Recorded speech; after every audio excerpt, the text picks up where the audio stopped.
ایک استاد تھے، وہ اکثر اپنے شاگردوں سے کہا کرتے تھے کہ یہ دین بڑا قیمتی ہے۔ ایک روز ایک طالب علم کا جوتا پھٹ گیا۔ وہ موچی کے پاس گیا اور کہا، میرا جوتا مرمت کر دو، اس کے بدلہ میں تمہیں دین کا ایک مسئلہ بتاؤں گا۔ موچی نے کہا، اپنا مسئلہ رکھ اپنے پاس، مجھے پیسے دے۔ طالب علم نے کہا، میرے پاس پیسے تو نہیں ہیں۔ موچی کسی صورت میں نہ مانا اور بغیر پیسے کے جوتا مرمت نہ کیا۔ طالب علم اپنے استاد کے پاس گیا اور سارا واقعہ سنا کر کہا، لوگوں کے نزدیک دین کی قیمت کچھ بھی نہیں ہے۔ استاد عقل مند تھے۔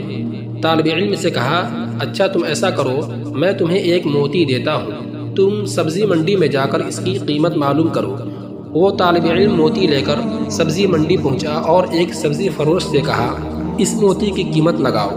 اس نے کہا کہ تم اس کے بدلے یہاں سے 2-3 لیمو اٹھا لو، اس موتی سے میرے بچے کھیلیں گے۔ وہ بچہ استاد کے پاس آیا اور کہا، اس موتی کی قیمت 2 یا 3 لیمو ہے۔ استاد نے کہا، اچھا اب تم اس کی قیمت سونار سے معلوم کرو۔ وہ طالب علم گیا اور پہلے ہی دکان پر جب اس نے موتی دکھایا تو دکاندار حیران رہ گیا۔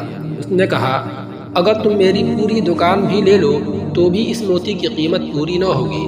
طالب علم حیرانی سے اپنے استاد کے پاس آ کر ماجرا سنایا۔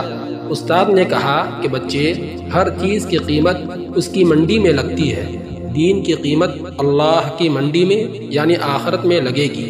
اس قیمت کو اہل علم ہی سمجھتے ہیں، جاہل کیا جانے دین کی قیمت کیا ہے۔